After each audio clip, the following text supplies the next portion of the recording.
आप देख रहे हैं वेद संसार। दोस्तों, हर कोई अपने जीवन में सुखी और खुशहाल रहना चाहता है। ऐसे में भगवान विष्णु में बेहतर जीवन को बनाने के नियम बताए गए हैं। कहते हैं कि इन नियमों के पालन से भगवान विष्णु, महालक्ष्मी और साथ ही सभी देवी देवताओं की कृपा प्राप्त होती है। अक्सर हमें रास्ते पर चलते वक्त बहुत सारी चीजें दिखाई दिए जाया करती हैं, जिनके ऊपर से भूलकर भी नहीं जाना चाहिए। कुछ चीजें व्यक्ति की पवित्रता को नष्ट कर देती हैं। ऐसे में रास्ते में दिखाई देने वाली उन चीजों से दूर ही रहने में भलाई है, जिनको पार करने से परेशानियों और दुखों का सामना करना पड़ता है। तो दोस्तों, आज वेद संसार आपको उन 5 चीजों से अवगत कराने जा रहा है, जिन्हें रास्ते में पड़ा देख उनके ऊपर से क्रॉस नहीं करना चाहिए।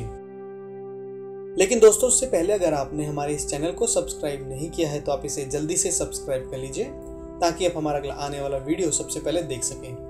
और दोस्तों, साथ ही आप नीचे दिए बेल आइकन को दबाना ना भूलिएगा, ताकि नए वीडियो की नोटिफिकेशन आपको सबसे पहले मिल सके। तो आइए बात करते हैं 5 चीजों के बारे में। नंबर 1, स्नान के पश्चात फैला पानी। अगर कभी आपको रास्ते में जाते समय किसी के स्नान के बाद का फैला हुआ पानी दिखाई दे जाए तो उसके ऊपर से भूल कर भी ना निकलें। ऐसे में दूर से ही रास्ता पार करने में ही भलाई है। बता दें कि नहाने के बाद का फैला हुआ पानी गंदा होता है और आपको उसके ऊपर से पार करने से व्यक्ति की पवित्रता नष्ट हो जाती है।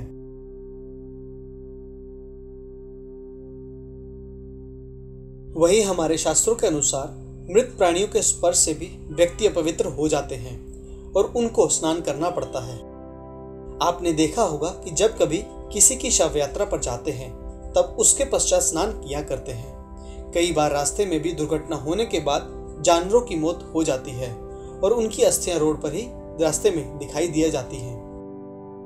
तो ऐसे में दूर से रास्ता पार करना अच्छा होता है। जान ले कि उनके स्पर्श से आने से व्यक्ति अपवित्र हो जाता है और उसका स्नान करना जरूरी होता है। तीसरा, बाल। यही नहीं, बालों को भी अपवित्र माना जाता है। अगर रास्ते में किसी व्यक्ति के बाल दिखाई दे जाएं, तो उनके ऊपर से भूलकर भी नहीं जाना चाहिए। अच्छा यही होगा कि आप दूर से ही रास्ता पार करें। ध्यान रहे कि खाने पर बाल गिरने से भी खाना अपवित्र हो जाता है। चौथा, कांटे। दूसरी ओर अगर रास्ते में कांटे दिखाई दे तो उनसे भी दूरी बनाकर रखनी चाहिए। कांटे पांव में चुभ सकते हैं। कोशिश करें कि कांटों को रास्ते से हटा दें, जिससे दूसरों को कांटे से परेशानी ना हो। और दोस्तों, 5वां है भस्म। बताते चले कि यज्ञ या फिर हवन के पश्चात की भस्म को जल में प्रवाहित करने का नियम होता है, लेकिन कई बार कुछ लोग भस्म को रास्ते में ही फेंक दिया करते हैं। ध्यान रहे कि अगर रास्ते में जाते समय इस प्रकार की भस्म दिखाई दे तो उसके ऊपर से कभी भी ना जाएं। भस्म पवित्र होती है और उस पर पैर रखना बहुत ही अशुभ माना जाता है। तो दोस्तों, यह थी वो 5 चीजें जिनको क्रॉस करने से पहले आपको बहुत ही सावधानी बरतनी चाहिए। तो उम्मीद करते हैं आप आगे से इन बातों का ध्यान रखेंगे। तो दोस्तों, अगर आपको हमारा ये वीडियो पसंद आया तो आप इसे लाइक और कमेंट जरूर कीजिएगा। हम जल्दी लौटेंगे एक नए और रोमांचक वीडियो के साथ। तब तक के लिए धन्यवाद।